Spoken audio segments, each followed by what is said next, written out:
I would say actually Glean is a fairly non-risky bet, and I can explain why that's the case. When we started Glean, for a lot of us were ex-Google search engineers. Even Arvind was on search. Arvind was one of the first people on search. Oh my God. Back in 2003. God. So Oh my God. almost a lot of us worked on search and knew, like, search is one of those rare things in technology where the knowledge is in so few people's heads, because public academic literature doesn't really understand search because they don't have access to scale. It's really a bunch of Google engineers who work on search that really understand how search works, why search works, the complexities. The page rank and the morphed version of it. There's many more details than that. It's like a really complicated beast. That's just the ranking piece. There's a retrieval piece. There's this distributed systems piece. I can go on and on. It's a very complex, interesting problem. But that's not the point. What we also realized was, okay, if you look at the most valuable internal tools within Google, Google was known to be a company that made some of the best internal tools that eventually people copied, and it became great enterprise SaaS businesses. So for example, there was a company called Buganizer. There's a product inside Google called Buganizer. It's the first version of what eventually is now Atlassian Jira, which is what everybody else uses just for basic bug management for engineers. Many such companies, almost every one internal tool at Google has a public company that has built that product for the rest of technology. The one product that had never been built is arguably the most useful product within Google. It was a internal search tool called MoMA. Everyone at Google loves MoMA.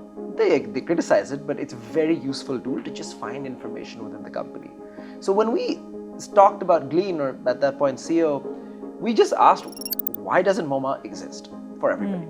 And even that wasn't a very novel thought, because if you look at the history of enterprise search, people have been trying to do enterprise search since the 90s.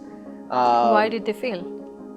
In the 90s, it was just different because they were doing mainframes and hardware, and the cloud wasn't a thing and the internet wasn't a thing, so it never scaled really that well. After the 90s and the 2000s, there were many other iterations of it.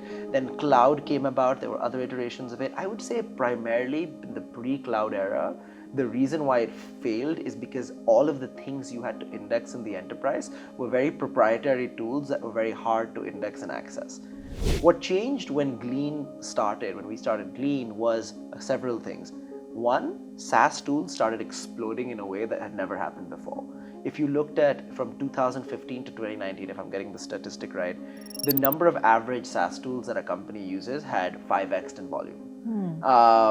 Information sprawl as a result was worse. It was a very significant problem.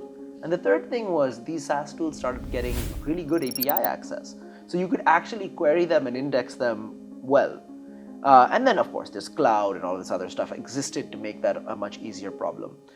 Yet there was another product called Google Cloud Search that was trying to do the same thing within Google. And we were all very familiar with Google Cloud Search. And we had some intuition as to why Google Cloud Search didn't really work well, and things we could do differently at Glean. So and that was sort of the core thesis. The Cloud Search, the Google Cloud Search, how is it connected to MoMA? It's MoMA for other companies. It was kind of what Glean was trying to build, but the connectors weren't good, the ranking systems weren't good, and at the higher order bit here is Google really didn't care about Google Cloud Search.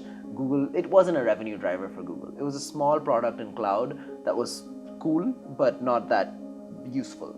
So when we looked at Glean, if you then look at it from the amount of users that need this, every knowledge worker deals with information sprawl at their company. Yeah. And so why not try to bring MoMA to everyone? And what would we do differently? We'd have better connectors, we'd have deeper connectors, we'd have interesting ideas of why ranking is very hard in the enterprise and how we could get it to work. Yeah. And we would deploy it in a very secured way, top down in big enterprises. Those were kind of the first initial set of ideas we had. There was a couple of other obstacles we had to jump through on the way.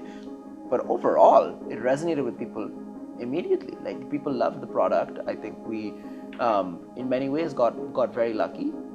But I don't think it was a crazy innovation. It was just boring to people, and people didn't think it would work.